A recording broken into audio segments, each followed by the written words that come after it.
Vítajte, dnes sa pozrieme na tému, ktorá sa dotýka, myslím, že mnohých, ako naša strava, to, čo jeme, súvisí s cholesterolom. Áno, zdravím. Máme tu ako podklad video z YouTube kanála MedToday, predstavuje niekoľko konkrétnych potravín. Takže cieľom je preskúmať tieto informácie a vybrať z nich to podstatné o jedle a zdraví srdca. A je tu naozaj dôležitá téma. Lebo žiaľ, srdcové ochorenia sú stále celosvetovo hlavnou príčinou úmrtí. Stále číslo 1. Presne. A veľmi často za tým stojí hyperlipidémia. To je vlastne len odborný názov pre nesprávne hladiny tukov v krvi. Najčastejšie sa asi hovorí o zvýšenom LDL cholesterole, ten, ktorému sa tak ľudovo hovorí zlý cholesterol. Aj keď on sám o sebe nie je zlý, však telo ho potrebuje. Presne tak.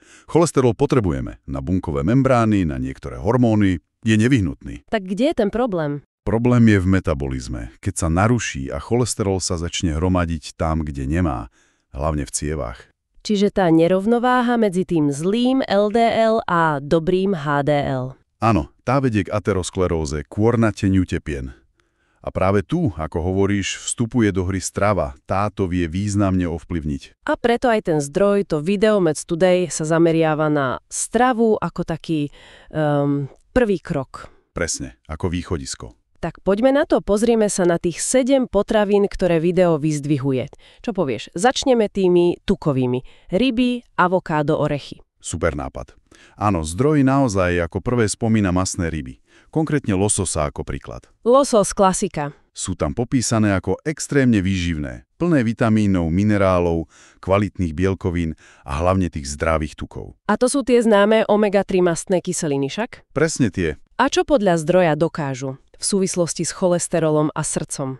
No podľa videí konzumácia prináša hneď niekoľko výhod. Jednak pomáhajú zvyšovať hladinu HDL. Toho dobrého. Áno, toho dobrého, ktorý pomáha čistiť cévy od toho zlého. A ďalej sa tam spomína zníženie zápalu v tele. To je tiež dôležité, ten zápal. Veľmi, lebo chronický zápal môže poškodzovať cévy a vlastne prispievať k tomu ukladaniu cholesterolu. Rozumiem. Takže omega-3 nie sú len o tom samotnom pomere HDL, LDL, ale aj o celkovom stave ciev. Presne tak. Zdroj uvádza aj súvislosť so znížením rizika vážnych vecí ako srdcové choroby, mŕtvica, dokonca cukrovka druhého typu. A naznačuje sa aj možný vplyv na kontrolu hmotnosti, čo je ďalší dôležitý faktor pre srdce. To znie fakt dobre pri tých rybách. No poďme od mora k niečomu zelenému. Avokádo. To je tiež známe tukmi, ale inými, nie? Áno, áno. Avokádo je podľa zdroja bohaté najmä na mononenasýtené tuky. To je iný typ zdravých tukov ako tie omega-3. Aha. A okrem toho, čo je super, je skvelým zdrojom vlákniny. A práve táto kombinácia mononenasýtené tuky a vláknina je podľa videa kľúčová. A ako tá kombinácia funguje? Že znižuje ten LDL a zvyšuje HDL. Presne takto ten zdroj naznačuje. Mechanizmus pripisujú práve súhre týchto dvoch zložiek, že pomáhajú znižovať LDL a súčasne podporujú HDL. A teda avokádo nie je len o tukoch a vláknine. Obsahuje aj kopec ďalších vitamínov, minerálov, je to komplexný balíček. Takže máme ryby a avokádo. 2 zdroje zdravých tukov, ale každý trochu iný. Tretí do partie v tejto tukovej lige sú orechy. Vlašské, mandle hlavne. Čo tie? Orechy sú podľa videa tiež veľmi bohaté na mononenasýtené tuky, podobne ako avokádo. Ale zdroj vyzdvihuje ešte ďalšie zaujímavé látky. Aké napríklad? Napríklad mandle, aj iné orechy obsahujú dosť L-arginínu. To je aminokyselina. A potom niečo, čo znie tak technicky, fytosteroly. L-arginín a fytosteroly. Skúsme to rozmeniť na drobné. L-arginín čo robí? L-arginín podľa toho zdroja pomáha telu tvoriť oxid dusnatý. A táto molekula tá uvoľňuje a rozširuje cievy. Aha, takže cievy sú potom pružnejšie? Dá sa povedať. Pomáha tu regulovať krvný tlak. A to je dôležité, lebo vysoký tlak zaťažuje srdce aj cievy. Jasné. A tie fytosteroly, tie sú vraj podobné cholesterolu. Áno, a to je na tom sranda. Sú to rastlinné steroly, štruktúrou veľmi podobné tomu nášmu živočíšnému cholesterolu. A čo z toho? No vďaka tej podobnosti, ako vysvetľuje zdroj, mu v črevách konkurujú pri vstrebávaní. Ako keby si hrala hru o stoličky, fytosteroly obsadia miesto a pre cholesterol už nezostane. Čiže menej cholesterolu sa dostane do krvi? Zaujímavé. Presne. Takže orechy nielenže dodajú zdravé tuky a látky pre cievy, ale ešte aj aktívne bránia vstrebávaniu cholesterolu. Taká dvojitá stratégia. Super. No a aby toho nebolo málo, zdroj pripomína aj minerály vápnik, horčík, draslík. Tiež dôležité pre tlak a srdce. Takže orechy sú fakt nabité. Dobre, čiže máme skupinu potravín bohatých na rôzne zdravé tuky, vlákninu a orechy s tým bonusom blokovania vstrebávania. Čo ďalej? Zdroj spomínal aj cesnak, ten má takú magickú povesť. Áno, cesnak to je kapitola sama o sebe. Používa sa stáročia. Video zdôrazňuje, že tá jeho sila je v rôznych rastlinných zlučeninách. Najznámejšia je asi alicín. Alicín. Ale ten vzniká, až keď strúčik narušíš, rozdrvíš, nasekáš. Aha. A ako ten alicín a spol vplývajú na cholesterol? Podobne ako fitosteroly. Tu je to podľa zdroja inak a je to celkom zaujímavé. Štúdie, na ktoré sa video odvoláva, naznačujú, že cesnak by mohol znižovať LDL cholesterol nie tak, že blokuje vstrebávanie v čreve. Aha. Ale skôr tým, že zasahuje do jeho tvorby priamo v pečeni. Ako by išiel priamo do tej továrne na cholesterol a trochu ju pribrzdil. Počkať, čiže kým orechy stavajú bariéru v črevách, cesnak ide priamo k zdroju produkcie. Presne tak. Dva úplne odlišné prístupy. Je fakt fascinujúce vidieť tú rozmanitosť mechanizmov v prírode. Určite. A zdroj dodáva, že okrem cholesterolu sa cesnak spája aj s ďalšími benefitmi. Zníženie zápalu, podpora tlaku, lepšia imunita, dokonca sa skúma jeho potenciál v prevencii rakoviny. Taký multifunkčný pomocník, ten cesnak. Od neho môžeme prejsť k niečomu farebnejšiemu, bobuľové ovocie. Jahody, čučoriedky, maliny, vždy som si myslela, že sú zdravé hlavne pre vitamíny. Vitamíny určite áno, ale video sa zameriava hlavne na inú skupinu látok, ktorými sú bobule doslova nabité, a to sú polyfenoly. Polyfenoly. Silné antioxidanty. Zdroj menovite spomína prokianidíny, kvercetín, fenolové kyseliny a hlavne antokianíny. To sú tie farbivá, čo robia tú krásnu tmavú farbu čučoriedok, černic.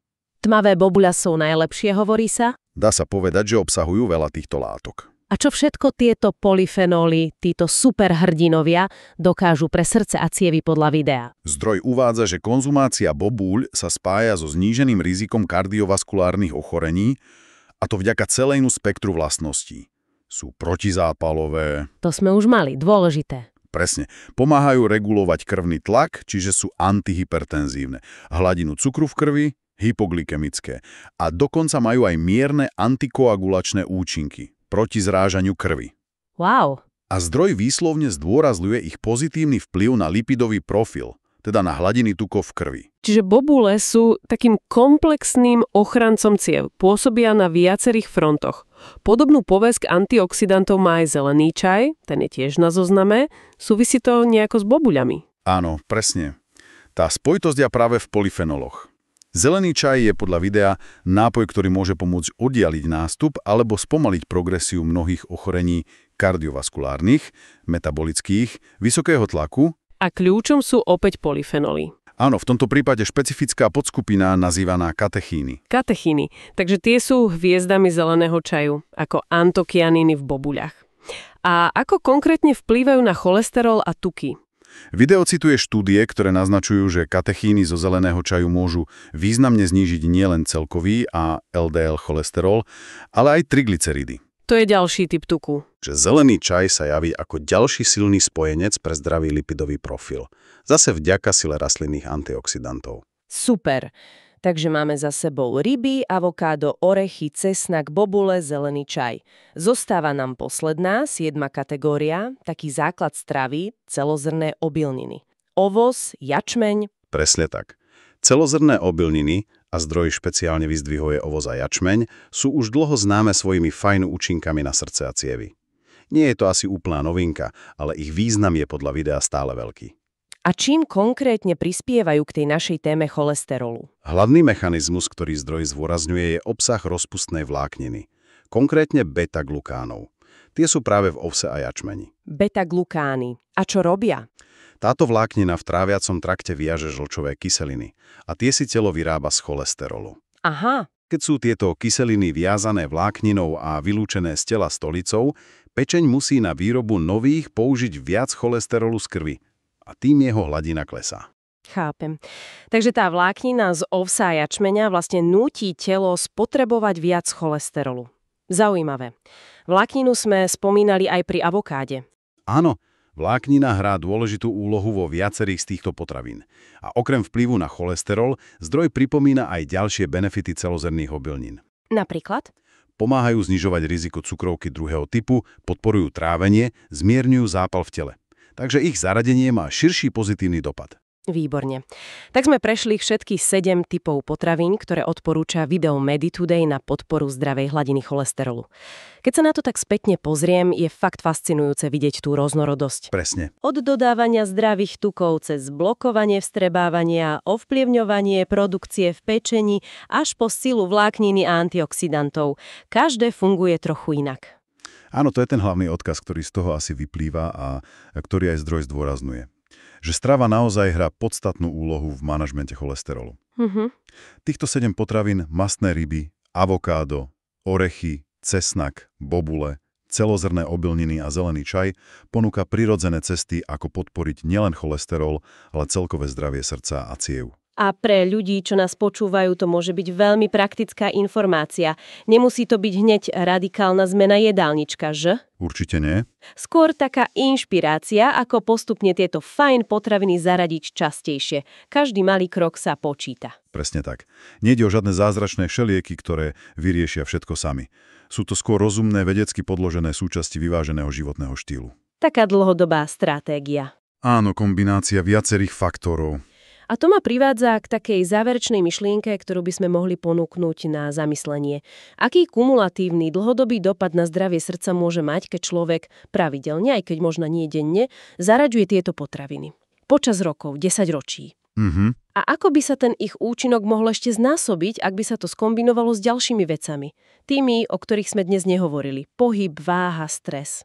To je výborná otázka na záver, pretože jednotlivé zložky sú dôležité, jasné, ale ten celkový obraz, tá súhra všetkých faktorov životného štýlu... Tá synergia. Presne, tá synergia. To je pravdepodobne to, čo prináša tie najvýraznejšie a najtrvalejšie výsledky pre naše zdravie.